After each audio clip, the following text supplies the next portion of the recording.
సాష్టాంగ ప్రణామములు సమర్పణం చేస్తూ ఇప్పుడు విశ్వావసు నామ సంవత్సరం శ్రీ కళ్యాణ గుణావకం రిపుహరం దుస్వప్న దోషాపహం గంగా స్నాన విశేష పుణ్యఫలదం గోదాన తుల్యం నృణాం ఆయుర్వృద్ధితముత్తమం శుభకరం సంతాన సంపత్ప్రదం నానా కర్మసు సాధనం సముచితం పంచాంగమాకర్ణ్యతాం.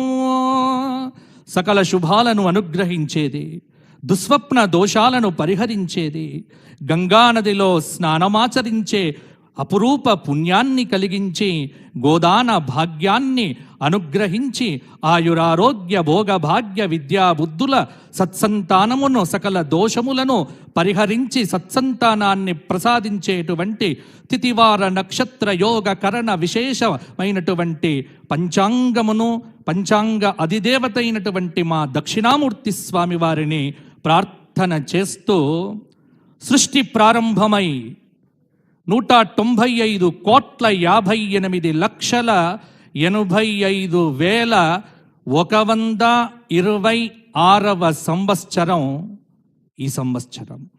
ఇంత లెక్క ప్రపంచంలో ఏ సంస్కృతిలో లేదో, ఒక్క మన భారతీయ సంస్కృతిలో మాత్రమే ఉంది.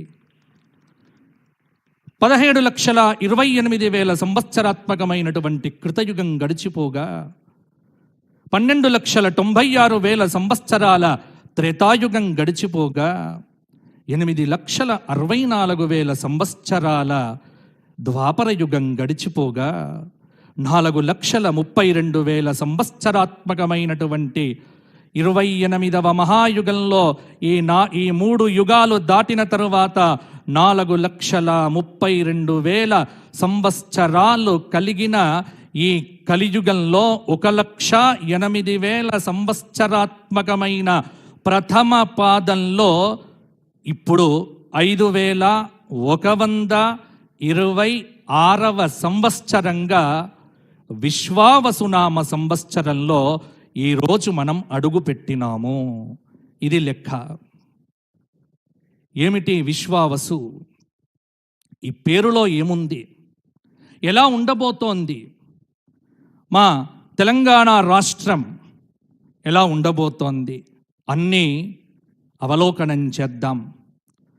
ఎందుకంటే ఒక పక్కన యాదగిరి గుట్ట మొట్టమొదలు నేను మా ముఖ్యమంత్రి వర్యులకు ధన్యవాదాలు. ఎందుకంటే మా తెలంగాణ సంస్కృతి యాదగిరి గుట్టగా మార్చినందుకు మేము చాలా ఆనందపడుతూ పంచముఖ లక్ష్మీ నరసింహ దివ్య ప్రాభవ విలసిత యాదగిరి లక్ష్మీ నరసింహుడు ఒక పక్కన ఉండగా, ఒక పక్కన వేములవాడ రాజరాజేశ్వర దివ్య ప్రాభవ అనుగ్రహాన్ని ఇస్తూ ఉంటే, భద్రాచలంలో కొలువు తీరిన అఖిలాండకోటి బ్రహ్మాండ నాయకుడు ఆది మధ్యంతరహితుడు అప్రమేయ అనంత కళ్యాణ గుణ సంపన్నుడు కోమల శ్యామల మధుర మంజుల సుందర వదనారవింద సౌందర్య స్వరూప సుందర సురుచిర దివ్య లావణ్య ప్రభావ భాసితుడైన మా భద్రాచల శ్రీరామచంద్ర చల్లని కృప ఈ తెలంగాణ రాష్ట్రం మీద కురుస్తూ ఉండగా,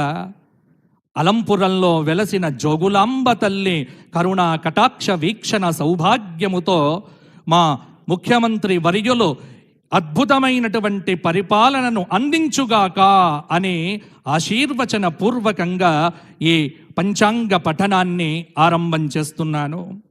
ఏమిటి విశ్వావసు? 355 రోజులతో 12 నెలలతో ప్రభవాది 60 సంవత్సరములలో 39వ సంవత్సరంగా మన ముందుకొచ్చింది. విశ్వేషాం వసు యస్మాత్ ఇది విశ్వావసు, లేదా విశ్వం వసు యస్య విశ్వావసు. విశ్వస్య వసురాటోః పూర్వపదాంతస్య దీర్ఘః విశ్వశబ్దస్య దీర్ఘస్యాద్ వసౌరాట్ శబ్దే చ పరే విశ్వశబ్దస్య వసురాడితే తయోరుత్తరపదయో దీర్ఘ ఆదేశో భవతి ఇది వ్యాకరణ సూత్రేణ. అంటే ఈ పదం ఎలా వచ్చింది అనే దానికి మన శాస్త్రము ఎంత అద్భుతంగా మనకు చెప్పిందో చూడండి. ఎవరు విశ్వావసు? ఎందుకంటే ఎక్కడ చూచినా భయం, సందేహం, ఏం జరుగుతుందో, ఎలా ఉంటుందో, ఏమవుతుందో, టీవీలు భయపెట్టిస్తున్నాయి, సోషల్ మీడియా భయపెట్టిస్తూ ఉంది. ప్రజలంతా షడ్గ్రహ కూటమి, షష్టగ్రహ కూటమి, ఇది అది అని భయపడుతూ ఉన్న సమయంలో మరి ఏమిటి విశ్వావసు? ఈ శబ్దం ఎంత గొప్పదో తెలుసా?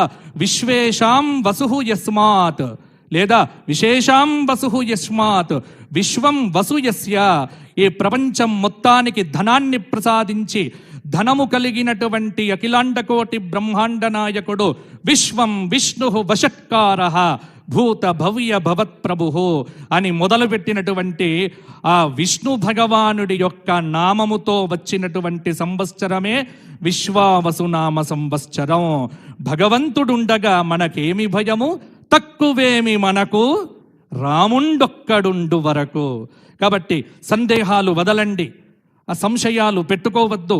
అంతా మంచి జరుగుతుంది, అన్ని వైభవాలు కలుగుతాయి. విశ్వేషాం వసు. ఈ మధ్య ప్రజల్లో డబ్బు దివ్వట్లేదు, రిజిస్ట్రేషన్లు కావట్లేదు.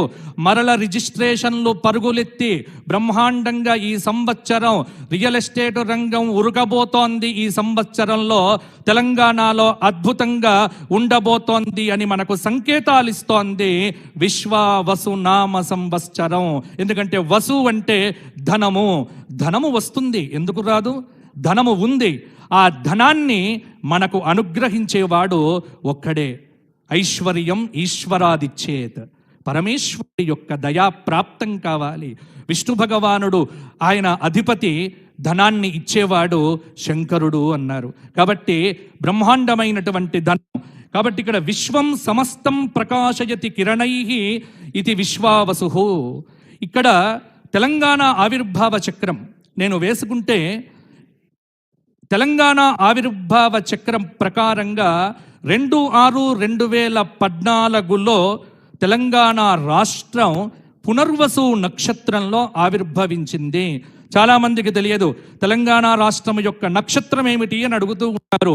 పునర్వసు నక్షత్రంలో తెలంగాణ రాష్ట్రం.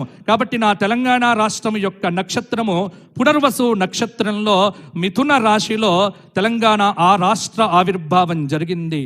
ఇక్కడ తెలంగాణ రాష్ట్ర ఆవిర్భావ చక్ర ప్రకారంగా చంద్రలగ్నాత్తు అష్టమ స్థానం నుండి శని భాగ్యంలో ప్రవేశిస్తూ ఉన్నాడు. అలాగే మే 14వ తేదీ 2025 నుండి భాగ్యస్థానాధిపతి గురువు ద్వాదశంలో ప్రవేశిస్తూ ఉన్నాడు. కాబట్టి ఎలా ఉంటుంది అంటే పాలకులకు పరిపాలన అనేటువంటిది చాలా భారంగా ఉన్నప్పటికీ కూడా రాజు ఈ సంవత్సరం ఎవరొచ్చారు? సూర్యనారాయణుడే ఈ సంవత్సరం రాజుగా వచ్చాడు. అందుకే ఆదివారం నాడు వచ్చింది. కాబట్టి నవనాయకుల యొక్క విశేషాలను గనక మనకు చూసుకుంటే నవనాయకుల్లో మనకు రాజుగా రవి వచ్చినాడు. ఇక్కడ శాస్త్రం ఒక మాట చెప్పింది. ఏమిటి అంటే నవనాయకుల్లో ఉగాది నాటి వారాధిపతి మనకు రాజవుతాడు. ఇవాళ ఆదివారం కాబట్టే ఆదివారం నాడు రవి. మరి ఏమిటి? అన్యోన్య వైరం క్షితిపాలకానాం నాట్యంబు ముంచతి బలాహకాశ్చ భూపాద్భయం శస్త్రభయం ప్రజానాం లోకేగ్నిబాధాబ్ద పతాపదంగే. రవి రాజు కావటం చేత రాజుల మధ్య పోటీతత్వం అనేటువంటిది పెరుగుతుంది. నేను మంచిగా పరిపాలించాలి అని ఉభయ తెలుగు రాష్ట్రాల ముఖ్యమంత్రులు పోటీతత్వంతో పరిగెత్తేటువంటి సంవత్సరమే విశ్వావసునామ సంవత్సరము.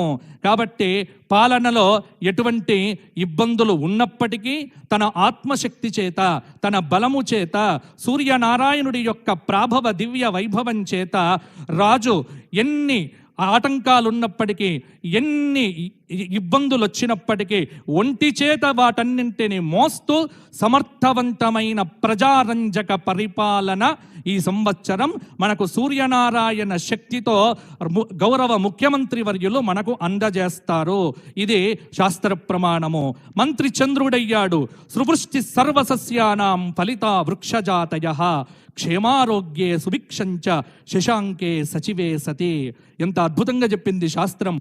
చంద్రుడు మంత్రి అయ్యాడు కాబట్టి వర్షాలకు ఇబ్బంది లేదు. తెలంగాణ రాష్ట్రంలో ఖచ్చితంగా వర్షాలు బాగా పడతాయి. బ్రహ్మాండంగా అనేకమైనటువంటి పంటలు పండుతాయి. ఇక్కడ ఎర్ర భూములు అంటే ఎర్రరేగడి భూములు, ఎర్ర ధాన్యాలు, ఎరుపుకు సంబంధించినవన్నీ కూడా. అలాగే సేనాధిపతి శని అయ్యాడు. ఇక్కడే సేనాధిపే సూర్య సుతే ధరిత్ర్యా. కొన్ని పంచాంగాలలో రవిగా చెప్పినారు అంటే చిన్న తేడాతో. కాబట్టి సేనాధిపతి ఇక్కడ శనైశ్చరుడు